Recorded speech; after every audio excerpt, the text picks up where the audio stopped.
하나님의 말씀은 열왕기상 9장 10절부터 12절까지의 말씀을 제가 봉독하겠습니다. 열왕기상 9장 10절부터 12절까지의 말씀입니다. 솔로몬이 두 집 곧 여호와의 전과 왕궁을 20년 만에 건축하기를 마치고 갈릴리 땅의 성읍 이십을 히람에게 주었으니 이는 두로왕 히람이 솔로몬에게 그 온갖 소원대로 백향목과 잣나무와 금을 제공하였습니다. 히람이 두로에 와서 이 솔로몬이 자기에게 준 성읍들을 보고 눈에 들지 아니하여 이르기를 나의 형이여 내게 준 이 성읍들이 이러하느뇨 하고 이름하여 가불 땅이라 하였더니 그 이름이 오늘까지 있으니라. 아멘. 예. 오늘 오후는 오전보다는 좀 본문 내용이 짧습니다. 오전에 본문이 너무 길었는데 이제 솔로몬이 하나님의 전을 다 짓고 이제 하나님으로부터 새로운 언약을 맺는 모습을 보고 또 솔로몬이 어떻게 그가 하나님의 복을 받아서 사업을 이루어 나가는가, 이러한 것들을 중심으로 말씀을 살펴보도록 하겠습니다. 9장 1절부터 말씀을 봅니다. 솔로몬이 여호와의 전과 왕궁 건축하기를 마치며 자기의 무릇 이루기를 원하던 일이 마친 때에 여호와께서 전에 기브온에서 나타나신 같이 다시 솔로몬에게 나타나사 저에게 이르시되 내가 내 앞에서 기도하며 간구함을 내가 들었은즉 내가 너의 건축한 이 전을 거룩하게 구별하여 나의 이름을 영영히 그곳에 두며 나의 눈과 나의 마음이 항상 거기 있으리니 네가 만일 내 아비 다윗의 행함같이 마음을 온전히 하고 바르게 하여 내 앞에서 행하며 내가 내게로 명한 대로 온갖 것을 순종하여 나의 법도와 율례를 지키면 내가 내 아비 다윗에게 허하여 이르기를 이스라엘 위에 오를 사람이 내게서 끊어지지 아니하리라 한 대로 너의 이스라엘의 왕위를 영원히 경고케 하려니와 만일 너희나 너희 자손이 아주 돌이켜 나를 쫓지 아니하며 내가 너희 앞에 둔 나의 계명과 법도를 지키지 아니하고 가서 다른 신을 신겨 그것을 숭배하면 내가 이스라엘을 나의 준 땅에서 끊어버릴 것이요 내 이름을 위하여 내가 거룩하게 구별한 이 전이라도 내 앞에서 던져버리리니 이스라엘은 모든 민족 가운데 속담거리와 이야기거리가 될 것이며 이 전이 높을지라도 무릇 거리로 지나가는 자가 놀라며 비웃어 가로되 여호와께서 무슨 까닭으로 이 땅과 이 전에 이같이 행하셨는고 하면 대답하기를 저희가 자기 열조를 애굽 땅에서 인도하여 내신 자기 하나님 여호와를 버리고 다른 신에게 부종하여 그를 숭배하여 섬김으로 여호와께서 이 모든 재앙을 저희에게 내리심이라 하리라 하셨더라. 아멘. 자, 하나님과 솔로몬의 언약이 이제까지 하나님께서 이스라엘 백성들과 또는 다윗과 맺어온 지난날의 언약과 크게 다를 바가 없습니다. 그러니까 하나님이 우리에게 바라시는 것은 예나 지금이나 한결같이 딱 하나입니다. 뭡니까? 예, 하나님을 섬기고 하나님의 말씀을 지키는 것이죠. 그러니까 하나님은 우상 섬기는 것을 가장 싫어하시는 분이심을 또 한 번 말씀하고 있습니다. 근데 오늘 여기서 우리가 또 하나 꼭 기억해야 될 것은, 자, 솔로몬이 하나님께 기도를 하니까 하나님이 어떻게 하셨죠? 찾아오셨어요. 찾아오시는 하나님. 그러니까 하나님은 우리의 삶 속에 항상 우리와 함께 하시기를 원하시고 우리를 찾아오시는 분이십니다. 예. 그래서 이 찾아오시는 하나님을 우리가 늘 인격적으로 만남을 가진다면은 우리의 삶이 한층 더 풍요로워질 것입니다. 그 다음 하나님께서 뭐라고 말씀을 하시냐면 7절에 보면은 이런 말씀을 하셨습니다. 자, 솔로몬이 아주 영화롭게 지은 전, 안에는 온갖 금으로 다 이렇게 이제 화려하게 치장을 한 이 전을 어떻게 하신다고 말씀하십니까? 던져버리겠다. 그리고 너희들을 속담거리와 이야기거리가 되게 하겠다. 하나님이 원하시는 것은 화려한 궁전입니까? 화려한 성전이 아니죠. 하나님이 진정 원하시는 것은 우리가 마음을 다하여 하나님을 섬기는 일입니다. 그러니까 하나님은 그 중심을 보시는 분이다라는 것을 우리가 늘 말씀으로 묵상하고 알고 있지 않습니까? 그렇기 때문에 오늘 솔로몬이 이 아름다운 성전을 지어서 바치고 기도하고 온 백성들과 더불어서 낙성식을 하고 화목제와 번제와 감사제를 드리는 이 모든 외형적인 것보다 더 중요한 것은 너희들이 끝까지 나를 섬기고 우상을 섬기지 않고 나의 말을 지키는 것이다. 만약에 그렇지 않는다면 어떻게 하겠다? 이 전을 던져버리고 또 너희들은 우스갯거리를 만들어버리겠다는 거죠. 그죠? 예. 그래서 이 말씀도 또 우리에게 큰 짐이 되지 않습니까? 우리가 정말 우리의 잘못된 삶을 통해서, 우리의 잘못된 행실을 통해서 하나님의 영광을 가리우게 된다면, 세상 사람들이 입방하에 우리가 오르내리게 된다면, 사실 그런 일들이 많지 않습니까?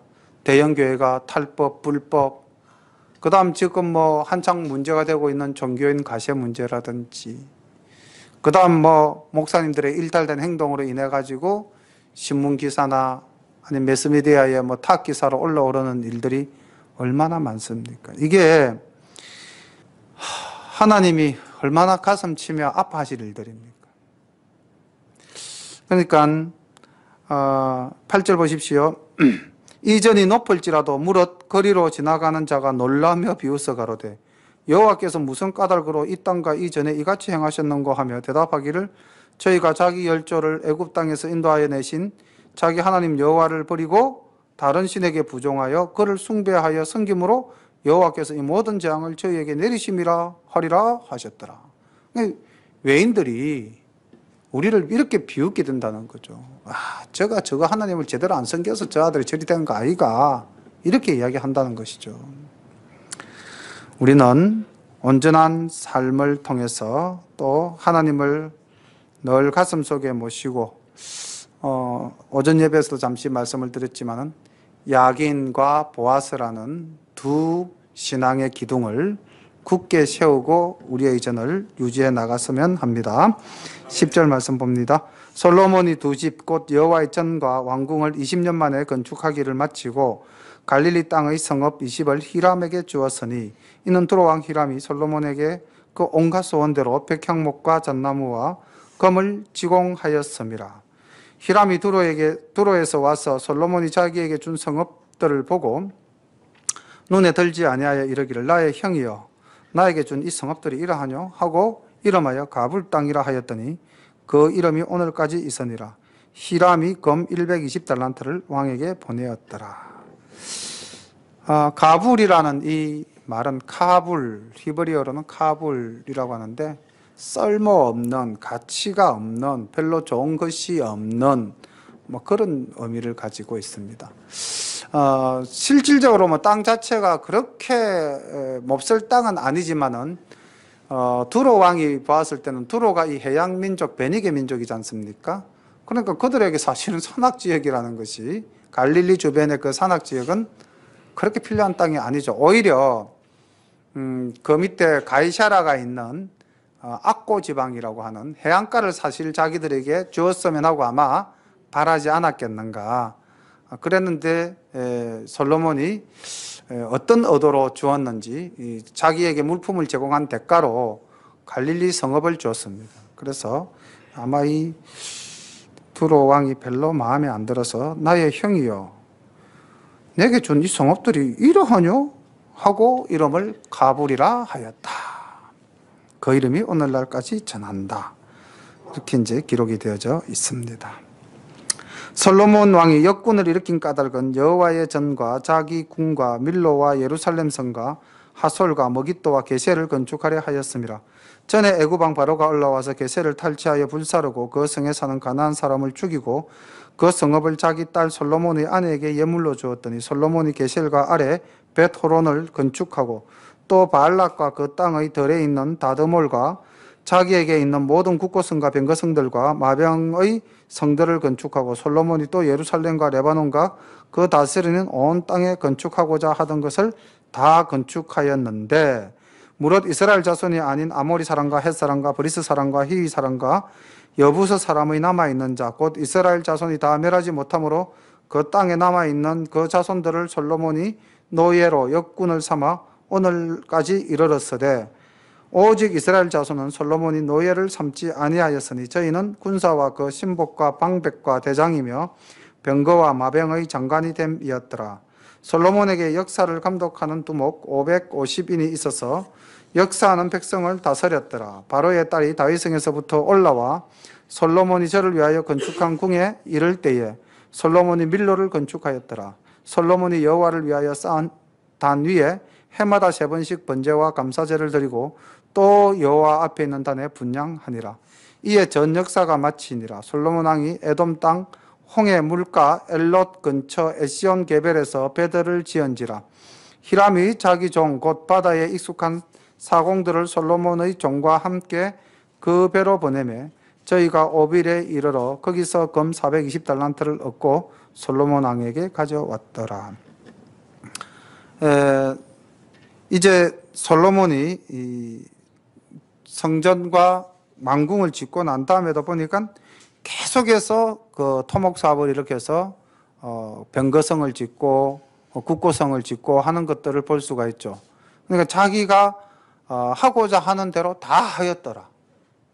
그런데 이제 그 밑에 보면은 거기에 동원된 사람들이 이스라엘 백성이 아니고 남아 있었던 가나안 족속들을 이제 노예로 삼아서 공사를 했다고 하는데 실상은 이스라엘 백성들도 여기에 역군으로 그들보다는 좀 더 좋은 조건으로 좋은 대우로 또 넉넉한 품삯으로 아마 이 국가의 토목 사업에 참여했을 겁니다. 뭐 그들이 다 그 밑에 나오는 군사와 신복과 방백과 대장, 뭐 병거와 마병의 장관 이런 관리직만 했겠습니까?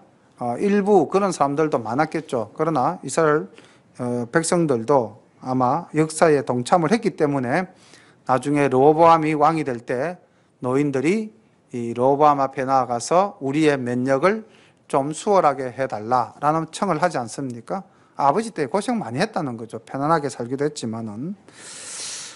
그리고 이제 솔로몬이 해마다 3번씩 번제와 감사제를 드렸는데 이제 이때가 아마 유월절을 포함한 무교절 그리고 77절 감사절 그리고 초막절 아마 이 세 절기를 하나님께 제사로서 드렸던 것 같습니다. 자, 이렇게 해서 이제 지금 나라의 토목 사업도 일으키고 또 밑에 보니까 히람 왕의 도움을 받아서 에시온 게벨이라는 항구를 개척하고 배들을 지어서 또 해외 무역을 통해서 엄청난 수익을 올리는 모습을 볼 수가 있습니다. 10장 넘어갑니다. 서바 여왕이 여호와의 이름으로 말미암은 솔로몬의 명예를 듣고 와서 어려운 문제로 저를 시험코자 하여 예루살렘에 이르니 수원이 심이 많고 향품과 심이 많은 금과 보석을 약대에 실었더라. 저가 솔로몬에게 나와서 자기 마음에 있는 것을 다 말하매 솔로몬이 그 묻는 말을 다 대답하였으니 왕이 엄미하여 대답하지 못한 것이 없었더라. 자, 서바라는 나라는 오늘날 그 아라비아 반도 그 남동 쪽이라고 해야 되겠죠. 남서쪽에 있는 예멘 지역입니다. 예멘 지역. 그 예멘 지역의 사베인 왕국이라는 나라에서 여왕으로 이제 있던 분인데 이 사람도 아마 지혜가 굉장히 뛰어난 그 당시의 지혜자 중에 한 사람이었던 것 같습니다. 그래서 거기 보니까 어려운 문제로 이제 이렇게 되어 있지 않습니까? 솔로몬의 지혜를 시험하기 위해서 이제 왔습니다. 2절에 보면 예루살렘에 이르니 수원이 할 때 이때 수원은 수행원 이렇게 하면 훨씬 더 말이 쉬운데 아마 이 번역을 하시는 분들이 그 당시에 용어를 하다 보니까 수원 이러면은 이게 물의 근원인지 뭔지 좀 어렵죠. 수행원이 심이 많았고 향품과 많은 검은 보석을 가지고 이제 왔습니다. 그래야 질문했는데 솔로몬이 그 묻는 말에 다 대답하였으니 왕이 엄미하여 이렇게 여기서 엄미하여라는 것은 숨겨진 부분까지 아주 세밀하게 그러니까 어떤 문제가 나오더라도 대답하지 못한 것이 없었다. 4절 서바 여왕이 솔로몬이 모든 지혜와 그 건축한 궁과 그 상의 식물과 그 그 신복들의 자석과 그 신하들의 시립한 것과 그들의 공복과 술관원들과 여호와의 전에 올라가는 청계를 보고 정신이 현황하여 왕께 고하되 내가 내 나라에서 당신의 행위와 당신의 지혜에 대하여 들은 소문이 진실하도다.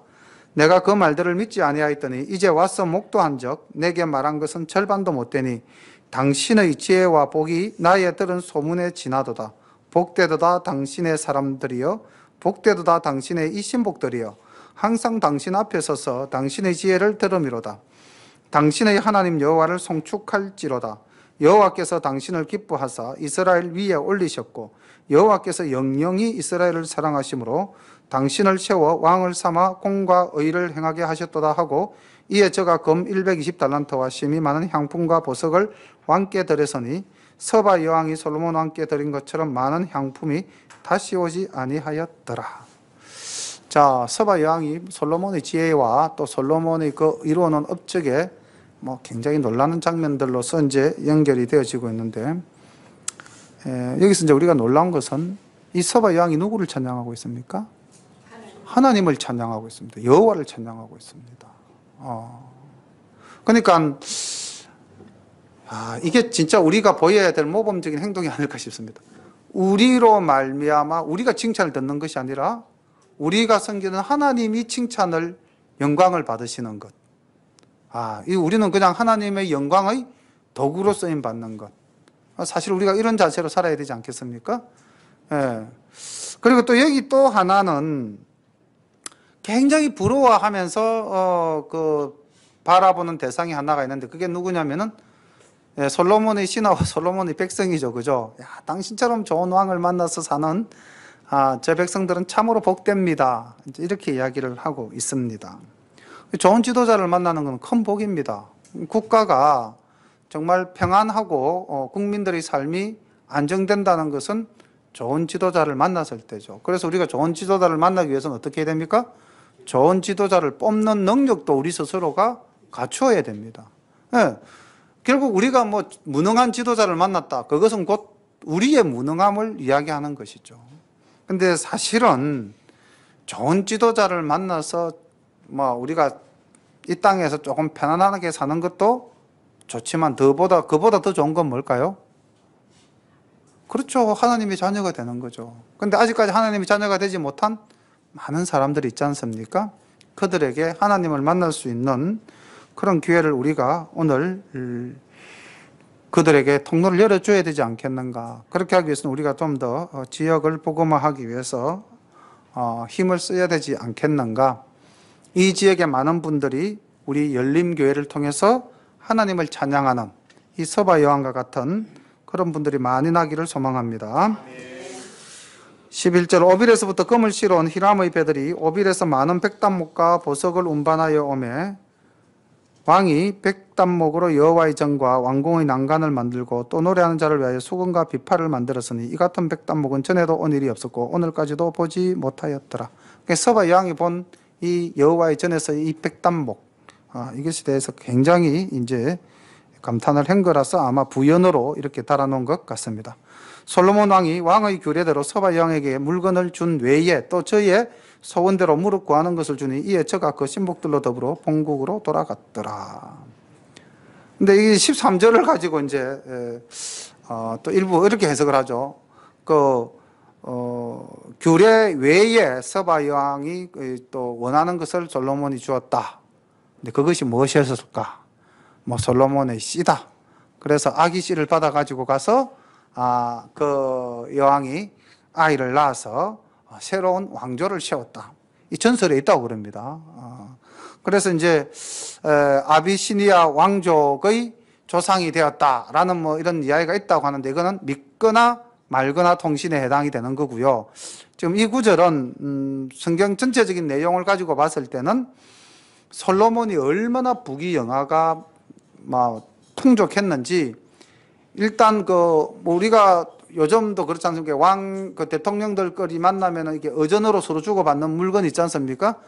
그것 외에 그냥 의전상 주고받는 물건 외에 서바 여왕이 이스라엘에서 구하는 것들은 다 구해줄 수 있을 만큼 솔로몬이 풍족하고 넉넉하였다라는 것을 강조하는 표현으로 보는 것이 옳지 않겠나. 그리고 뭐 그 이상의 것은 뭐 상상인데 그건 저는 뭐 조금 다시 한번 생각해 볼 필요가 있지 않겠나. 조금 전에 말씀하셨던 전설상의 내용, 그 부분은 뭐 그 영화에서나 나올 법한 이야기죠, 그죠? 영화에서 뭐 법궤를 찾아서 하는 인디애나 존스 영화 같은 거 보면은 뭐 그런 이야기들의 이런 모티브를 가지고 이제 이야기를 끌어가는데, 그래서 뭐 이 서바라는 나라를 또 에디오피아라고 생각을 하고, 에디오피아가 지금 사실 또 기독교 국가잖아요. 이 회교가 많은 이 아프리카 국가 중에서 또 유일하게 기독교 국가가 있다 보니까 이것으로 또 연결을 시키기도 하는데, 실상은 솔로몬의 부귀 영화가 얼마나 찬란했던가를 강조하는 부분으로 보면 되겠습니다. 14절, 솔로몬 세입금의 중수가 666금 달란트요 그 외에 또 상고와 무역하는 객상과 아라비아 왕들과 나라의 방백들에게도 가져온지라. 솔로몬 왕이 쳐서 너린 금으로 큰 방패 200을 만들었으니 매 방패에 든 금이 600세겔이며 또 쳐서 너린 금으로 작은 방패 300을 만들었으니 매 방패에 든 금이 3만에라. 왕이 이것들을 레바논 나무 궁에 두었더라.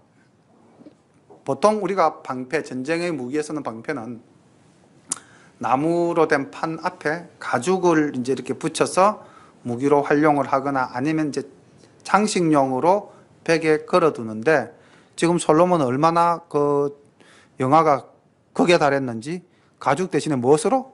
금으로. 여기 이제 본문 조금 읽어나다 보면 은을 뭐 돌같이 생각했다 이렇게 나옵니다.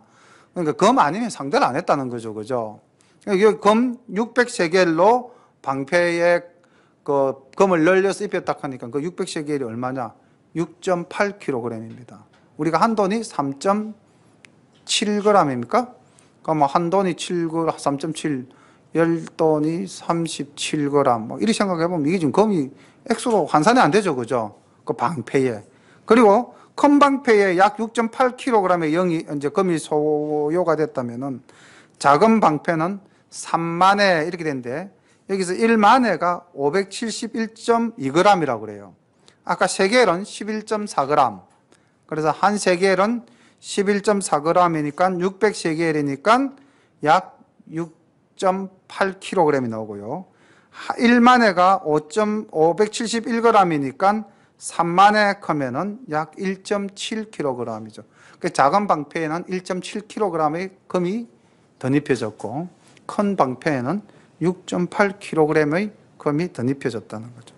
엄청난 뭐 금이 뭐 여기에만 금이 들어갔습니까? 뭐 성전벽도 다 금으로 널려서 발랐고. 계속해서 볼게요. 18절, 왕이 또 상하로 큰 보좌를 만들고 정금으로 거기도 금으로 입혔으니 그 보좌에는 6층계가 있고 보좌 뒤에 둥근 머리가 있고 앉는 자리 양편에 팔걸이가 있고 팔걸이 곁에는 사자가 하나씩 섰으며 또 12사자가 있어 그 6층계 좌우편에 섰으니 아무 나라에도 이같이 만든 것이 없더라. 솔로몬 왕이 마시는 그릇은 다 금이요 레바논 나무 궁의 그릇들도 다 정금이라. 은기물이 없으니 솔로몬 시대에 은을 기히 여기지 아니함은 왕이 바다에 다시스 배들을 두어 히람의 배와 함께 있게 하고 그 다시스 배로 3년에 1차씩 금과 은과 상아와 잔나비와 공작을 실어 왔음이더라. 여기 지금 다시스라는 말이 나오는데 우리가 이제 다시스라는 말은 요나서에서도 나오지 않습니까? 그죠? 다시스로 가는 배를 탔다. 이 다시스가 실제로 스페인 남쪽 항구에 있는 타시스라는 그 지역이 있고 그 지역에 은이 굉장히 많이 난다고 그래요. 그래서 그 지명인지 아니면 이 다시스라는 말을 또 번역을 하면 아주 먼 곳, 이렇게 이제 그냥 아주 먼 곳 이것을 다시스다. 그래서 원양 어선, 쉽게 말하면 먼 바다까지 나가서 무역을 하는 무역배, 이걸 다시스배, 이제 이렇게 볼 수도 있겠죠. 저는 뭐 다시스라는 지명을 이야기하는 것보다 다시스 배다 했으니까 멀리 바다까지 나가서 무역을 하는 배, 그 3년에 한 번씩 실어 왔다고 그러지 않습니까? 그리고 실제로 그 에시온 계별이 그 이제 이 주 무역항인데 여기서는 다시스로 갈 백길이 사실은 없습니다. 왜냐하면 아프리카 남단 희망봉을 돌아야만 되잖아요. 인도양에서 지금 내려가 가지고 이게 수에즈 운하가 있는 그쪽이니까 아라비아 반도에서 이제 이렇게 동쪽은 아프리카고 서쪽은 아라비아 반도 그 사이로 배가 쭉 내려가서 다시스를 가려면은 남아프리카를 돌아서 대서양을 거쳐서 다시 지중해 그로 들어가야만 이제 다시스로 가게 되는데 이것은 그 당시의 항로로 봤을 때는 현실적으로 불가능한 일이라고 봐야 되겠죠. 그죠? 그래서 아마 먼 바다를 멀리까지 그 무역을 하는 배, 이게 다시서 배고, 그것을 조금 더 보완해 주는 본문이 그 뒤에 이제 3년에 치러 오는 것이 뭡니까? 금과 은과 상아와 잔나비와 공작을 치러 왔다 그렇게 돼 있죠. 그죠? 근데 이것들이 주로 나는 지역이 인도 지역이라고 해요. 그러니까 이제 그건 또 가능하죠. 아라비아 반도에서 조금 내려가면 바로 이제 그 인도 쪽으로 가지지 않습니까? 그러니까 아마 이런 무역이 그 당시에 원양 무역이 이루어졌다. 솔로몬이 가졌던 이 배의 규모가 선단의 규모가 꽤 컸던 걸로 우리가 이제 볼 수가 있겠죠. 여기서 우리 하나 짚고 넘어갑시다. 하나 짚고 넘어가야 될 게, 이 솔로몬이 이렇게 화려하게 영화를 누릴 때에 솔로몬이 무엇을 봤을까요? 솔로몬이 바라본 것이 무엇일까요? 물질의 현혹이 됐겠죠. 그러니까 사람이 가장 극점에 도달하면 이제 또 어떻게 됩니까? 추락하는 것만 남는 거죠. 우리가 잘 될 때, 세상 말로 우리가 잘 나갈 때 진짜 조심해야 되죠. 브레이크를 밟아야 되죠. 그죠?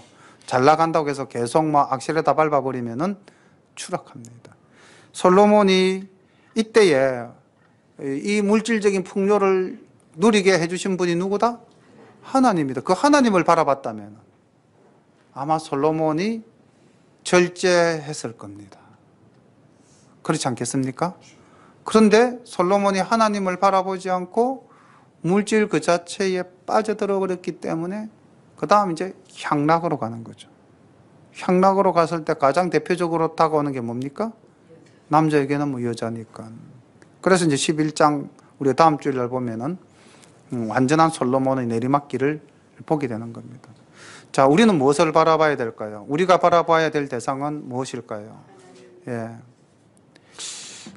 사람들이 그렇지 않습니까? 뭐 저도 이제 제 자신이 처한 환경이 있고 거기에서 뭔가 추구하는 것들이 있을 수 있잖아요. 그죠? 근데 그런 것들이 신앙적 기반에서 멀어져 가는 것들이라면은 우리는 과감하게 그것을 보지 않는 그런 용기와 결단도 있어야 될 것입니다. 얼만큼 잘 살았느냐? 은을 귀히 여기지 아니하였다 할 만큼 잘 살았습니다. 23절, 솔로몬 왕의 재산과 지혜가 천하 열왕보다 큰지라. 천하가 다 하나님께서 솔로몬의 마음에 주신 지혜를 들으며 그 얼굴 보기를 원하여 각기 예물을 가지고 왔으니 곧 은그릇과 금그릇과 의복과 갑옷과 향품과 말과 노새라 해마다 정한 수가 있었더라. 그러니까 누가 와서 솔로몬을 만나자 하더라도 해마다 정한 수가 있었다. 그러니까 다 못 만난다는 겁니다. 그 정도로 솔로몬의 인기가 극에 달했던 것이죠. 26절이 이제 솔로몬이 하나님을 떠난다는 것을 알아볼 수 있는 그런 요소가 되겠네요. 26절, 솔로몬이 병거와 마병을 모으매 병거가 1,400이요 마병이 12,000이라 병거성에도 두고 예루살렘 왕에게도 두었으며 왕이 은을 돌같이 흔하게 하고 백향목을 평지의 뽕나무같이 많게 하였더라. 자, 솔로몬의 물질이 넉넉해지니까 이제 이거 지켜야 되겠다 뭐 그런 생각을 한 것 같습니다. 지키려면 뭐가 있어야 되죠? 군대가 있어야 되죠. 그죠? 지키려고 생각하니까 군대가 있어야 되고, 군대를 두려고 하니까 좀 더 튼튼한 군대를 두는 것이 좋겠다. 그래서 지금 보니까 이 병거라는 것은 오늘날로 친다면 뭐 거의 핵무기 수준에 가까운 가장 강력한 무기 아닙니까? 전차, 그죠? 말들이 끄는 전차. 그러니까 하나님을 의지하기보다는 이제는 무엇을 의지하게 된다? 물질, 자기 힘을 의지하게 되는 거죠. 사람을 의지하게 되고, 군대를 의지하게 되고. 우리도 그럴 때가 있지 않습니까? 이제 내가 가진 것이 많을 때 하나님은 안 보이죠. 그리고 이제 그 가진 것들만 보이는 겁니다. 물질 속에 빠져들어서 헤어나지 못하고 거기서부터 이제 타락의 길로 치닫는 경우가 있는데 지금 솔로몬이 그 단서를 이렇게 보이고 있습니다. 27절 봅니다. 다시.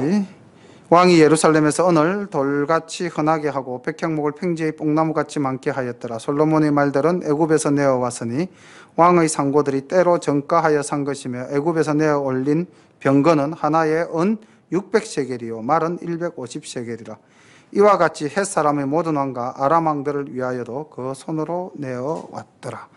이렇게 해서 이제 뭐 애굽에서 물건을 사서 헷이나 아람에게 중개 무역을 통해서 국가의 이익을 창출하는 이제 그런 정말로 세속적인 사업에 힘쓰는 솔로몬으로 변해가는 모습을 볼 수가 있습니다.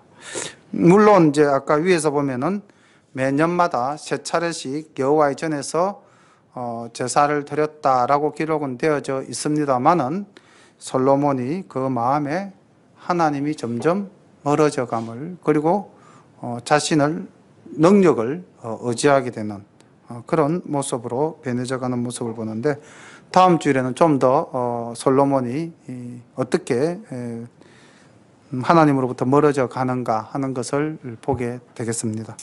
우리가 여기까지만 봤다면은 뭐 그래도 솔로몬을 좀 담고 싶죠. 여기까지에서는 솔로몬의 그 기도도 굉장히 은혜스럽고 하나님의 자녀를 얼마나 사모했으면 자기가 사는 집도 그 하나님의 집처럼 지었고요.